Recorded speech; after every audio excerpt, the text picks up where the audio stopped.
Greetings, comrades, and welcome to the Eastern Border.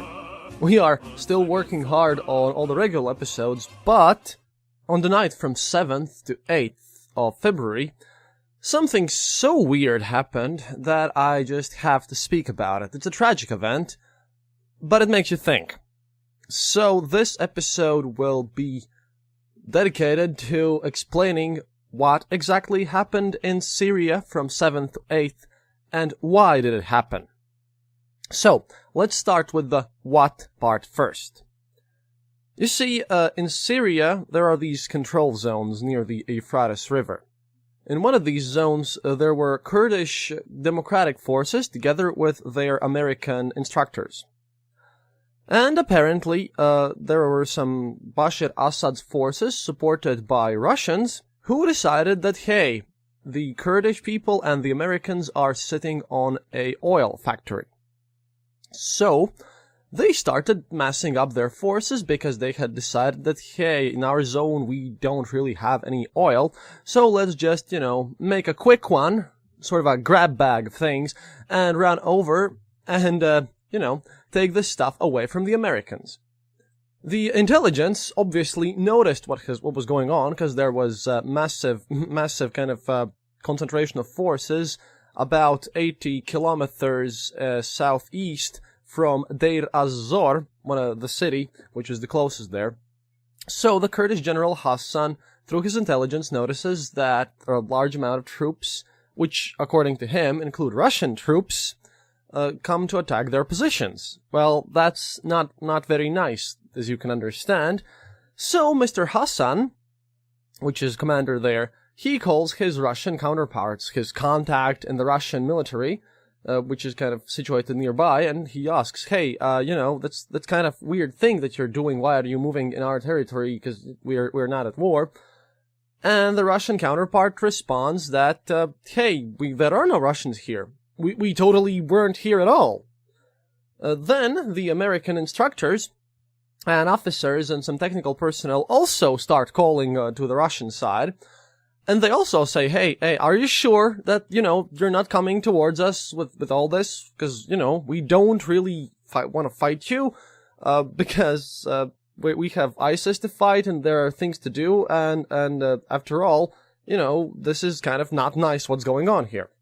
Again, after many failed calls, there's one nice final call, where, again, it has been approved that, indeed, in these attacking forces who are now advancing en masse with tanks and support artillery towards the Kurdish and the American positions, the Russians officially declare that, no, we don't know what's going on there are no Russians there at all. And, in fact, this is kind of true, because Putin had declared a couple of weeks ago that, ISIS in Syria is done, we have won, all the mission objectives have been completed, let's just gather all our troops and get them home. Even after that, there was a bomber who got struck down in Syria, even though, neither ISIS nor the bomber were supposed to be there, according to Mr. Putin, but, there are completely no Russians in this formation, and he does not know anything about it. That's the official Russian position. And so, in the words of many Russian commentators, apparently Americans must have said, well, if there are no Russians there, then, there will be no Russians there. So what happened later was that this column of advancing tanks, it advanced towards the positions of Kurdish and American people, and they drove in two large groups, of which they had support artillery in the back, and they had about 10 to 20 tanks. So they drive in two columns, this is about size of two battalions, and when the first battalion advances, the Kurdish forces take a position of retreat. They retreat back a bit. So then the commanders there, Russian commanders, mind you, decide to basically advance further on, and so they start forming this attack line. There's a squad moved forward, and then the second reserve battalion also comes in. Everything seems to be going nice. And according to reports, that is also when some of the Russians kind of noticed that, hey, Americans have just in that their base of operations, which is this oil factory, yeah, they've raised the American flag too. as, that's another means of preventing what's gonna happen next. But they don't care about this situation at all. So then, just in a few moments after that, everything's blown up to bits and pieces, totally destroyed. There are American airstrikes, American drones with automated rocket artillery take out all the support artillery that's going on there. Everything's bombarded and blasted away completely. Then Apache helicopters arrive to shoot down in the middle of the night there, because the advancing forces thought that, under the guise of night, they will not be shot at, and it'll be hard to see for them. They didn't think about thermic visors, apparently. Basically, everything's bombed, and then the Apaches arrive, and they start treating these weird terrorists as terrorists, so they start hunting down any bombardment survivors with Apache helicopters. At the end, we have, with F-22 Raptors and everything, they just make sure that everything's pulverized. Total losses include about 90% of all the vehicles, because out of the 10 tanks, only one did not burn completely, and all the support artillery was totally destroyed, and up to 70% of the whole personnel also get killed. And it's kind of weird because no one takes responsibility for this up until 15 minutes into this attack. The Russian general whom Hassan had called before apparently calls back and says, "Hey, could you please stop bombing us? We need to take out our dead and our wounded." That's where the weirdness comes in, because 15 minutes ago, everyone was completely assured that, there are no Russians there. And yeah, there are many reports about casualties, and they vary a lot. But currently the amount of Russian soldiers dead in this attack varies from 215 to 645. And apparently the 200 were only in kind of the first group, and the rest were in the 2nd Reserve Battalion. Because it's a whole mess, because a lot of them they just cannot be recognized because they have been literally pulverized into a fine red mist. And the weirdest thing is that we also have reports from them, which I have translated for you, to which I'll give you some captured, overheard on the airwaves reports from the Russian soldiers there, who, according to every source imaginable, were members of one ČVK WAGNER, which is private warfare company, which are illegal in Russia, mind you, private warfare company WAGNER. Those guys would be the 215 in the first wave, the elite forces, and I'll explain what and how WAGNER operates when we get to the Y part. And the other ones, the ones that make the difference between the 200 and the 600, apparently are just volunteers gathered and recruited from Donetsk and Luhansk People's Republics, which is also fun. But yeah, I will now read you the reports from the Russian mercenaries who were there, and of whom a lot of them died. Oh yeah, and those who didn't die, apparently, according to the reports on the ground, most of them are completely out. They have terrible wounds, most of them have lost limbs, there are terrible scars, head wounds, everything. Basically, Americans decided to use overwhelming strength in response to direct threat to them and the lives of their personnel and their allies, which in turn has created a massive shock in Russia, because at first they even denied that this has happened, even in the face of overwhelming evidence. But now some reports by the Russian government are being stated that there might be 5 dead or 10 dead, but that's also how they reported in Afghanistan war and in Chechnya, and everyone who knows anything about it know that the Russian government's official reports about losses need to be, usually they need to be increased by about the 10-fold, maybe 20-fold even. So yeah, I will now allow the mercenaries to speak for themselves. Okay, so these are the captured recorded calls from those who participated in this combat, who were reporting back home, or just from their friends who were in contact giving calls.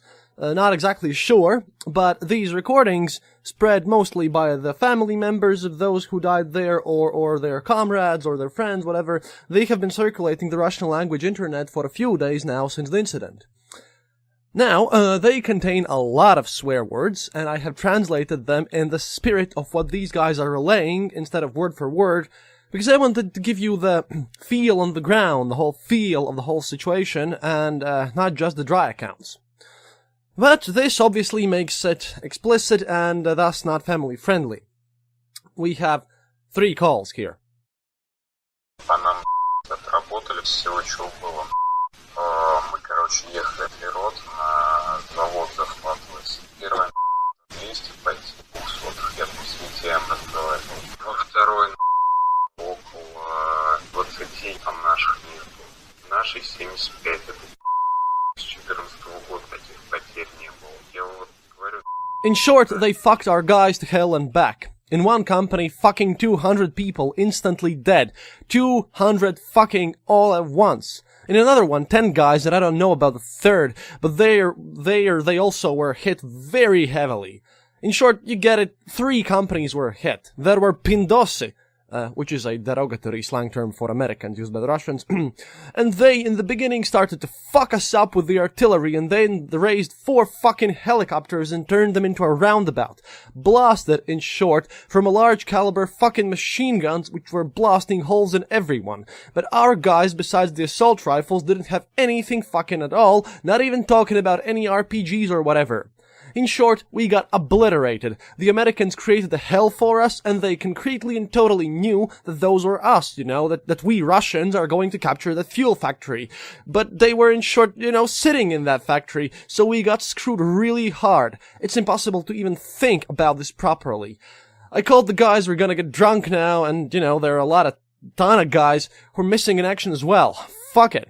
In short, полный пиздец. Complete fuckery. Yet another humiliation. In short, over there nobody's taking us into account, taking us seriously.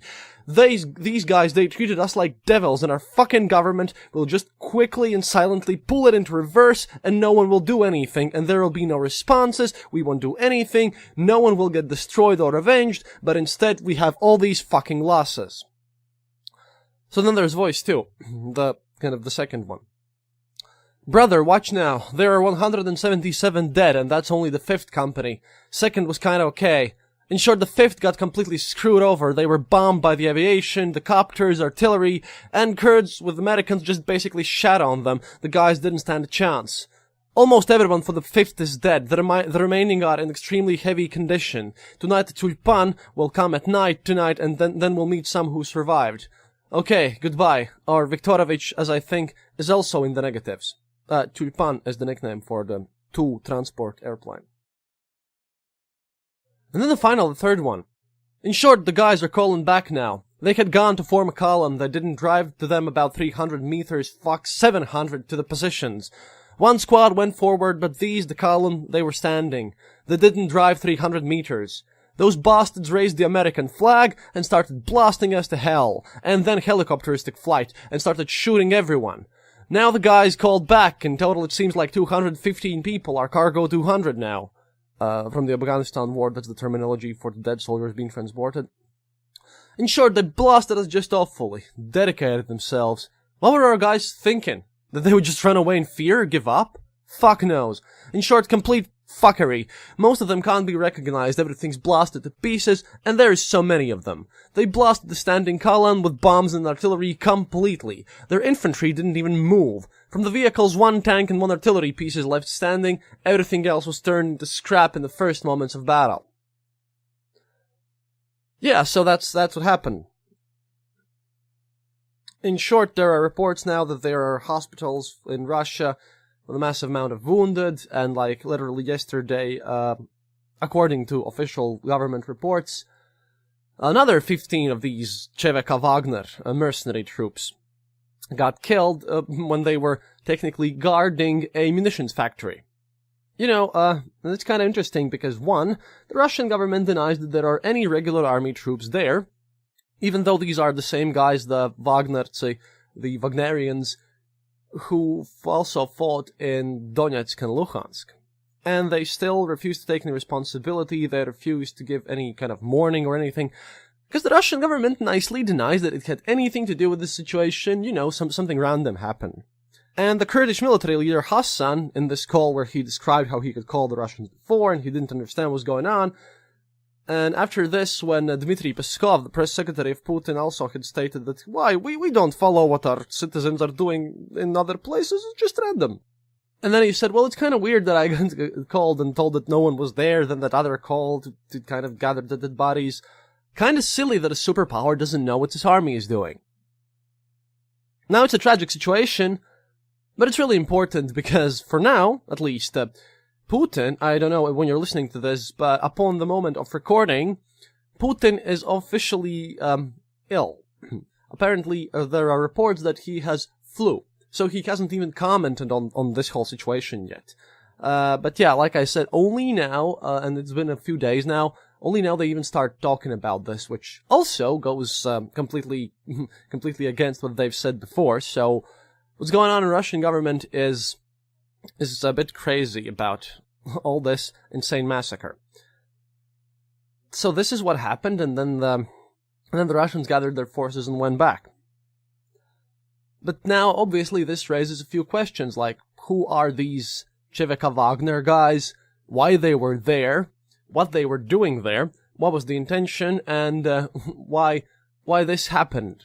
Why Russians, together with their Bashar Assad forces, decided to attack the Kurds, why they were going for this fuel factory when they got, called back and bombed by the Americans.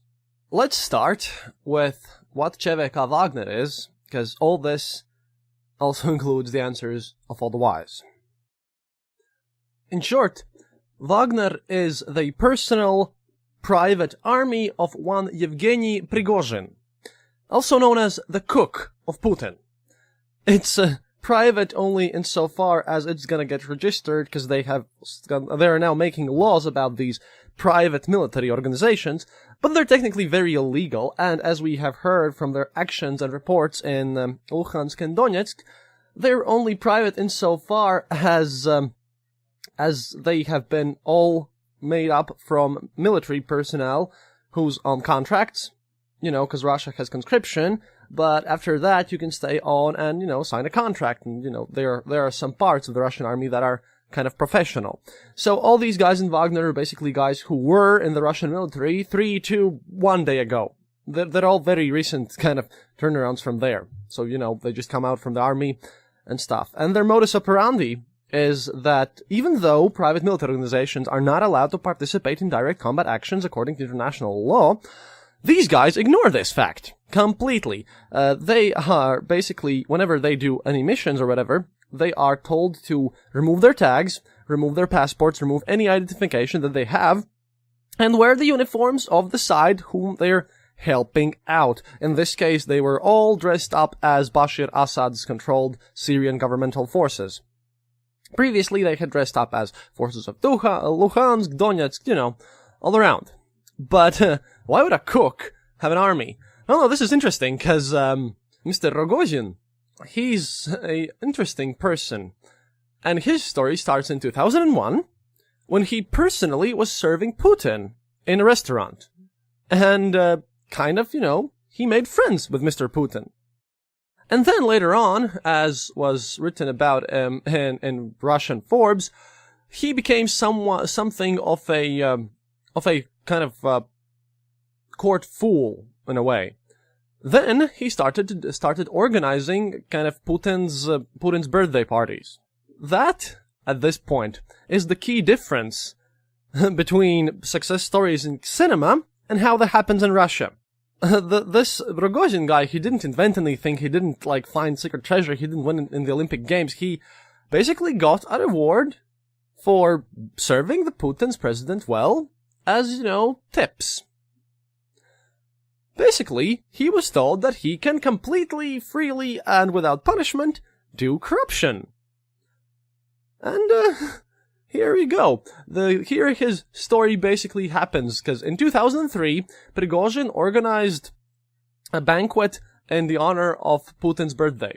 In 2008, Prigozhin's private company already at this point, were the guys serving the Medvedev's inauguration ceremony. Then, in 2010, he got the contract to serve food to the Russian military. In 2011, he got a contract to provide food for all the public schools in Moscow.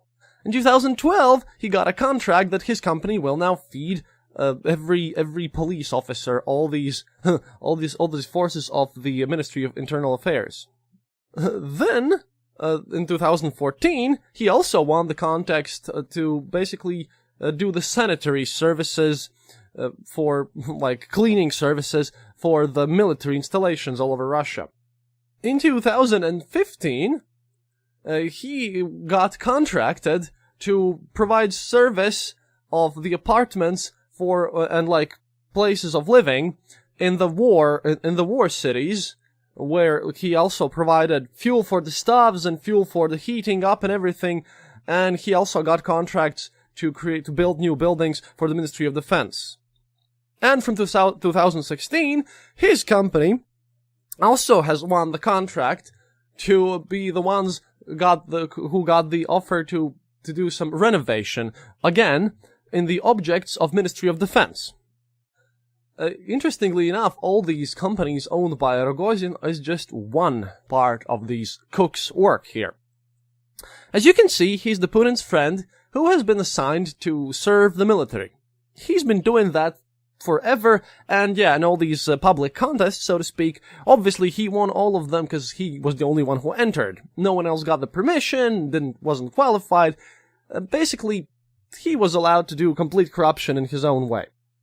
One other thing that he's been doing is that he studied as a chemist for a while, and he kind of kept his love for chemistry. You see, whenever in Russia you hear about some random heart attack of unfriendly Putin's people, or you know, someone dying in a terrible accident or whatever, for most part, that's closely to Rogozin's main line of work.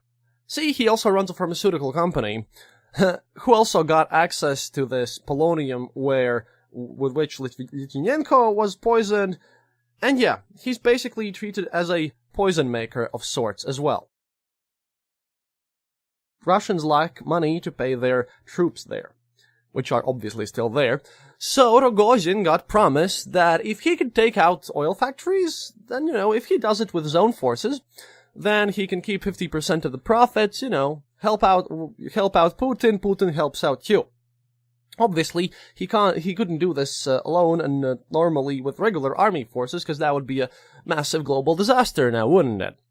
So, he used his contacts in the military to create this WAGNER army. That's his own private enterprise, as it all started when he became this poisoner for Putin. So, you know, he had to have some oversights and needed some help from the army guys to make his poisons different a bit, have some specialists there, whatever. So he built up his contacts in the military, created this Wagner. In Donetsk and Luhansk, he also used his contacts to provide support to these so-called separatist republics. But yeah, right now he attempted in Syria to capture this fuel factory so that he could line up his pockets even more. And obviously he didn't really give a damn crap about all these people who died there. And you might say, hey, those are mercenaries, but yes, there were also volunteers from Luhansk and Donetsk, and I believe that, and it makes total sense, because in recent news from Ukraine, it was stated that even though they're kind of on a stalemate with Ukraine, and there's not that much of a hot war going on, recently, about 2-3 weeks ago, it was stated that there's a massive mobilization effort happening in these republics. And nobody knew where these guys went or what were they supposed to do. Well, now we do know. Well, at least what's left of them. This is the saddest part, because I want to blame Russian generals and this inherent corruption of the system for all these events.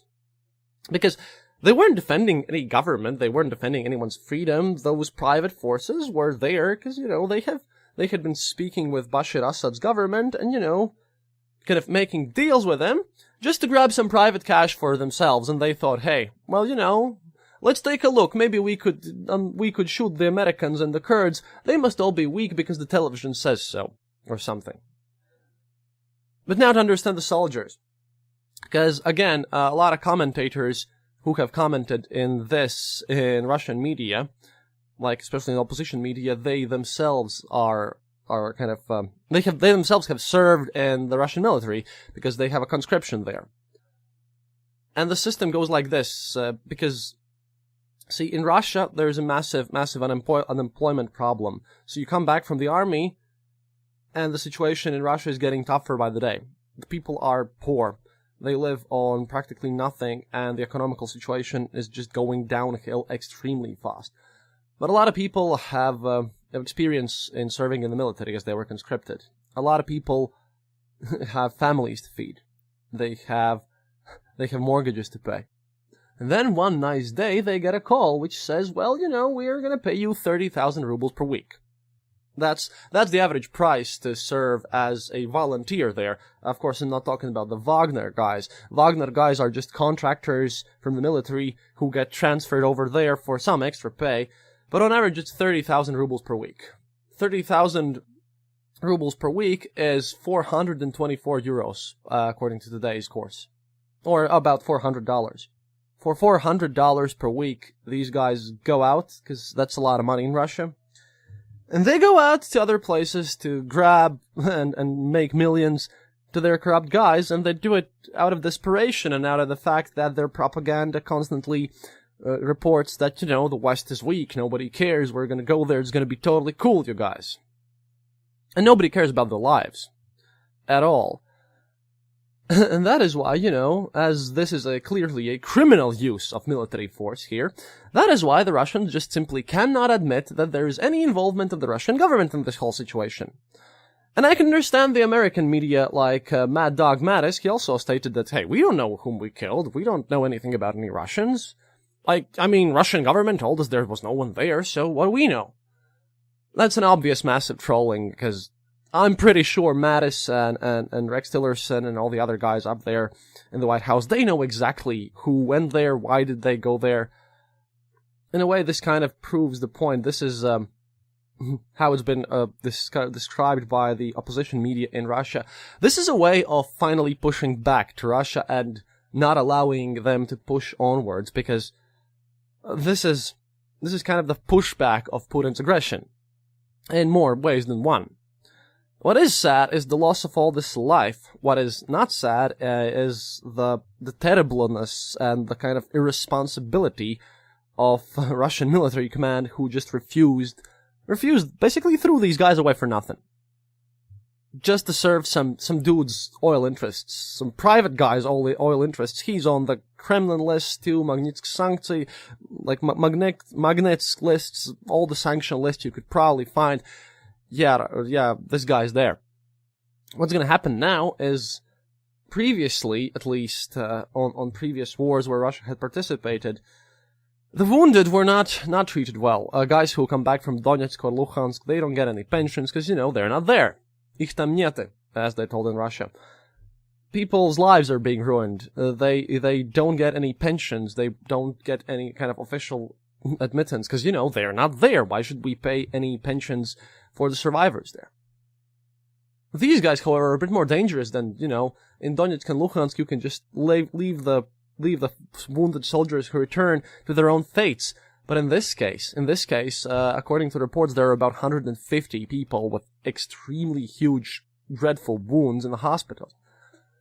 What I presume is that they'll just all gonna get killed off quietly, because this is such a fuss that, if in first the Russian press representative, press secretary of Putin even denied the existence of this, then this has reached such a fuss on the internet, and it's gained so much notoriety that they even have to admit that, some Russian citizens died there.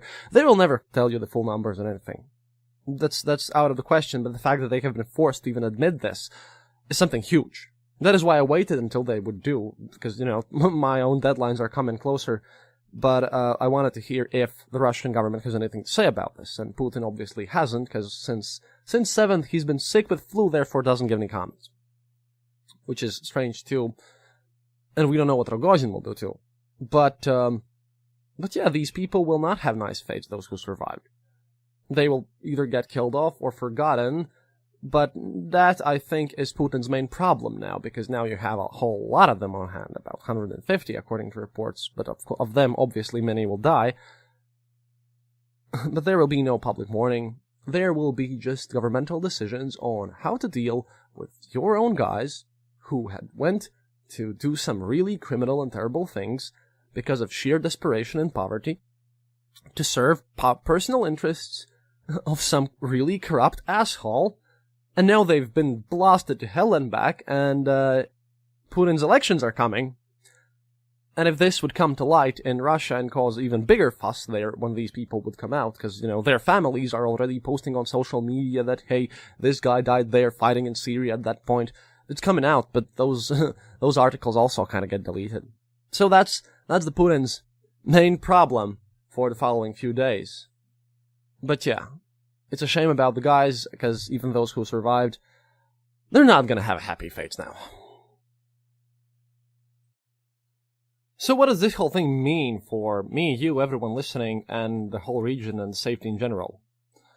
Well, we all know that Russia will try to find an answer to this, because their government is kind of vengeful in this idea, and a lot of their military still follows the Soviet era, thinking that some revenge must be had. But I doubt that they'll seek a direct confrontation with NATO forces, or coalition forces for that matter. For one, some commentators, such as Nevzorov, had stated that, what's there to mourn? There were mercenaries, guys who went there to kill people for money. And he also alluded to the fact that the fighter bomber pilot who was shot down in Syria previously, just a few days before the Russian one, that he was also going to just bomb civilians, because Russians are kind of famous for bombing civilians in Syria, and not ISIS at all, if you can look at the maps of their airstrikes. So, some people, like this very Nevzorov says that this response to this already had happened, that Israeli plane that got shot down in the skies of Syria by Bashar Assad supporters, that it was the response, to which, again, Israel responded by just blasting away anti-air capabilities of the Syrian government. But yeah, I think that any direct military conflict will be avoided, but we will certainly hear some very silly things from Mr. Zhirinovsky or some other people out there, and it's gonna get a bit crazy. Like, for example, when recently Mr. Elon Musk, and congratulations to him for that, when he kind of launched his space with his SpaceX program, the Falcon Heavy rocket. Then, just a few days later, the Ministry of Cosmic Affairs, because, they're a cosmonautics ministry, they declared that they're going to launch a unique project. That's going to be super special Russian project there, which will kind of serve as a public face, because, Roscosmos lost a lot of face, and there were, like, when we were watching the launch, I watched it in Russian YouTube channels and Russian kind of media, and there were a lot of comments who were just kind of cheering for the explosion of the rocket, but, it launched successfully as it does. And now their response is going to be that they're going to launch a chapel in space. So they're going to launch up a satellite, which is going to be, like, all the measurement instruments are going to be taken out, and that's going to be replaced with a small miniature chapel in space, with the icons, and, of course, some other computers there will be replaced with a reliquary. At the same time, this satellite shall be armed, and it will also be used besides this temple in space as a means to track down movements of ballistic missiles, and it will be equipped to shoot down other satellites. Now, for my few Orthodox listeners out there, I'm not really sure that you should have a temple, an Orthodox church, armed with lasers and missiles out in space. That is kind of silly, but that's kind of, as people treat it on the Russian internet, the official response of the Russian government to Elon Musk. Because, they have to respond.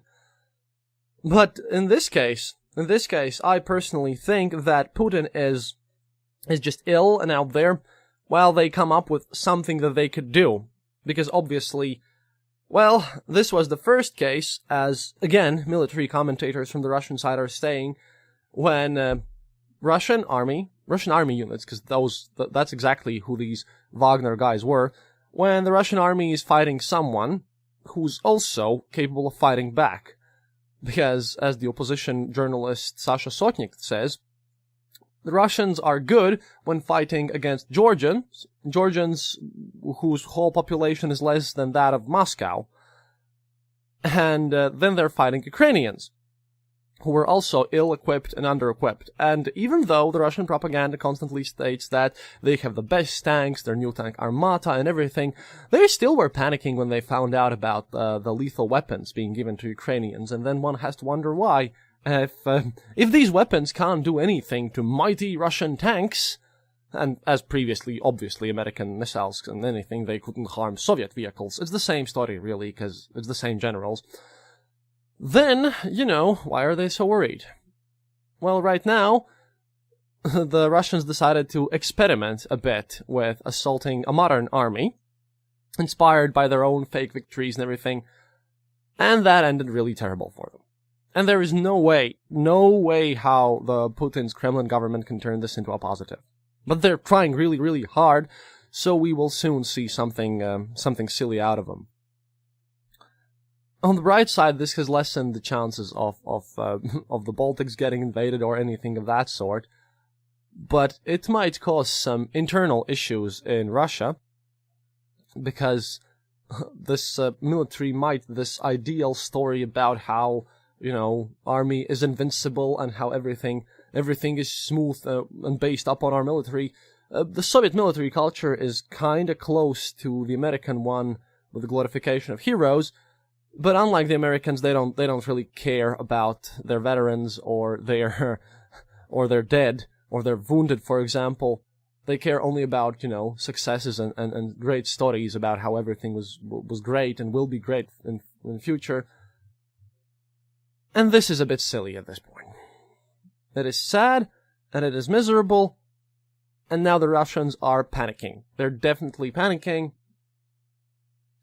But this is, and I'm kind of wary to predict this situation, as Rogozin himself is responsible for a lot of political murders inside Russia. And as he knows that he's the one responsible for this by Putin, there's also some theories going around that this might serve as a beginning of some sort of internal palace coup in Russia. Because, as Putin is ill now, it is possible, might be possible to happen that he might not, after all, get elected on the 18th of March.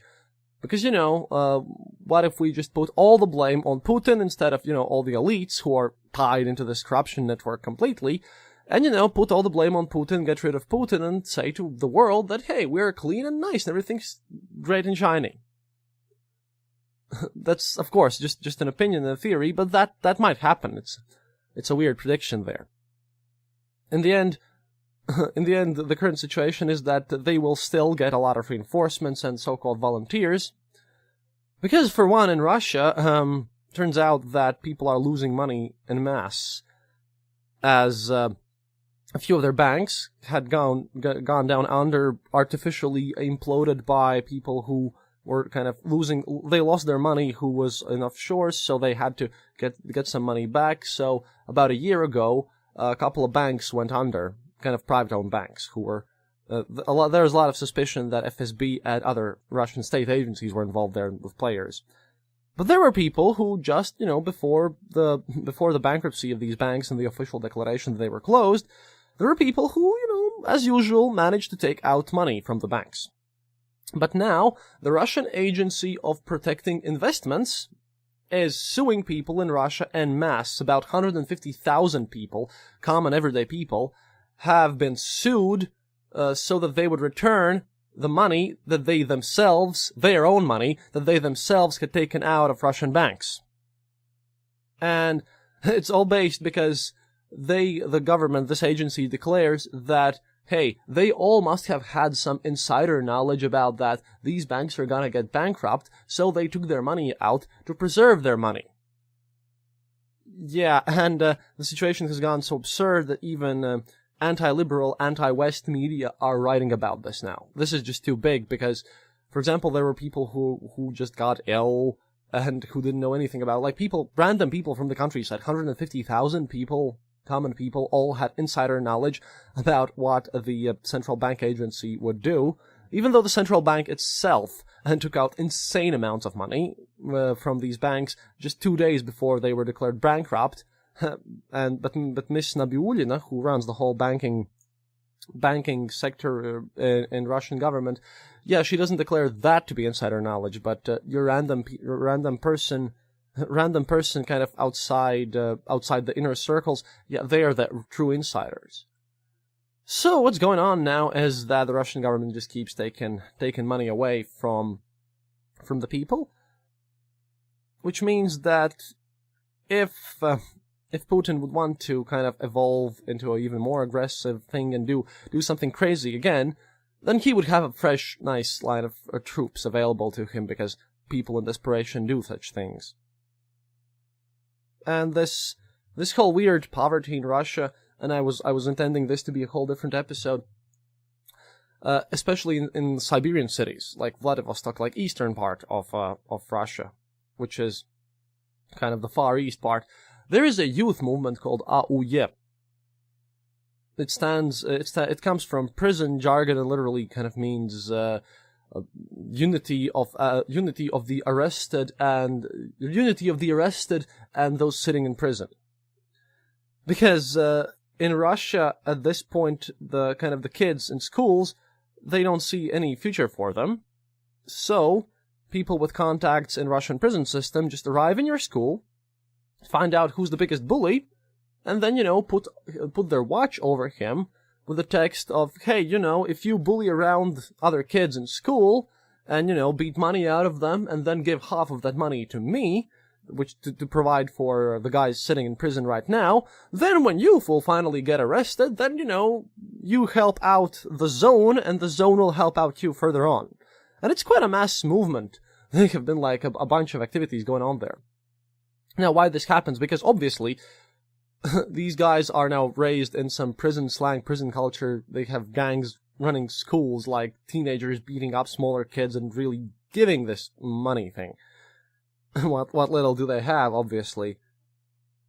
But the root of the problem is that in Russia, there are a lot of smaller cities and towns who are dependent on just one kind of a company, like one kind of business. Just as far as I know, something similar happened in Detroit with the car and steel industry, which went down, and in the Midwest, the coal industry or something like that. There are towns who are dependent just on one type of industry.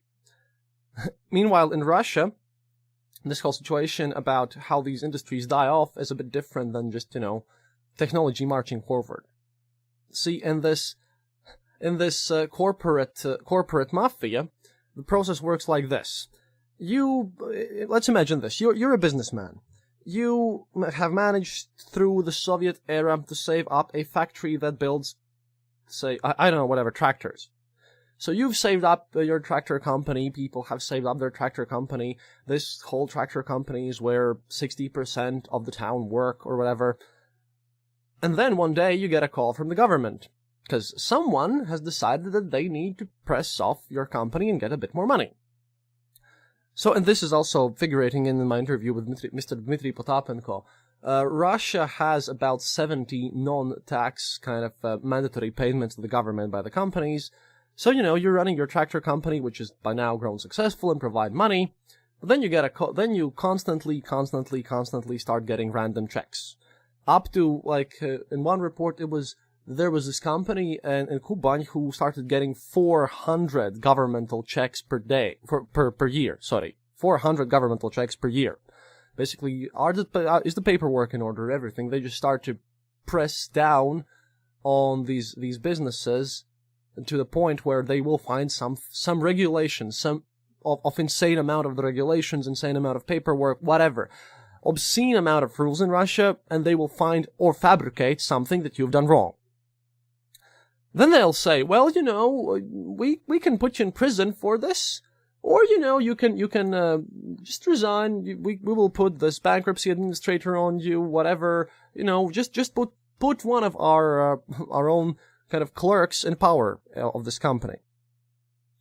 Usually it ends up with these kind of bankruptcy administrators or whatever just forcing the businessman to hand over his business, his whole company, to the state clerks who are all tied together in this whole gigantic mafia organization.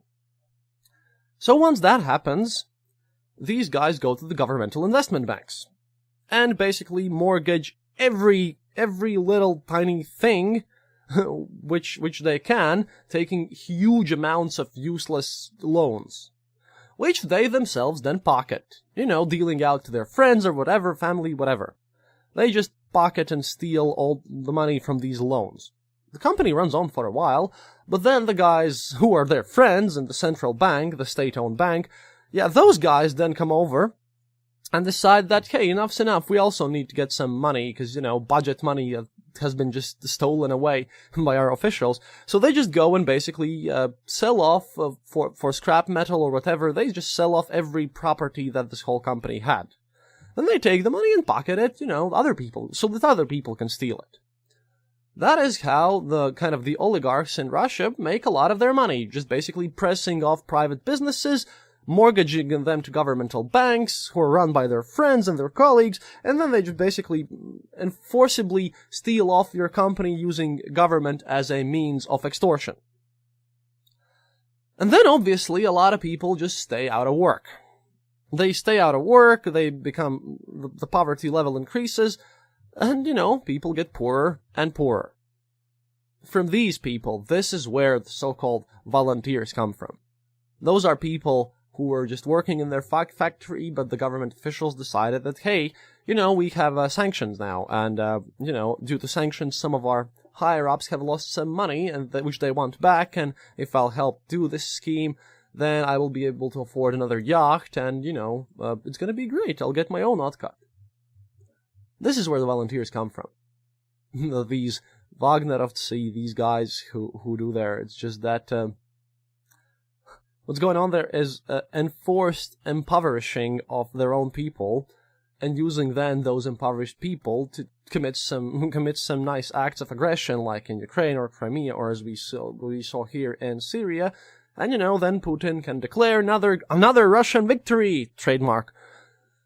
and it kind of plays in politically, because a lot of people still vote for him because, obviously he's making the government great. But right now, what happened on the 7th, we saw that a government without economy and without modern technologies, who were all imported from the West, they cannot wage war now, and this might be the breaking point again with all this crazy situation here that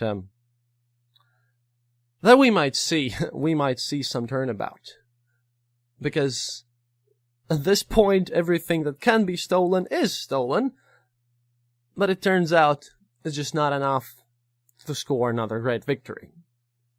Things, in my opinion, are about to get interesting the closer the 18th of March comes. We're getting back to our regular history episodes, of course, and we'll be busy with those, but I hope you enjoyed it. Please write us an email, leave us a review on iTunes and other things, and do contact me, write us some emails, or on Facebook, or on Twitter, Eastern_border, or Facebook, just the Eastern Border. Just write what you think about all this situation, because things are getting really interesting here, and can't say I'm a huge fan of interesting. Anyhow, let us know, and до свидания, товарищи. Thank you for listening to The Eastern Border. If you have any comments or specific details you'd like to know, you're welcome to leave it in the comment section on our site, theeasternborder.lv, and we'll rummage even to the western border to find you an answer. Like this podcast, subscribe to us on iTunes, Stitcher, or on our RSS feed. Happiness is mandatory. Good reviews and donations feed the farmers of our kolkhozs in the great motherland. The Eastern Border salutes you.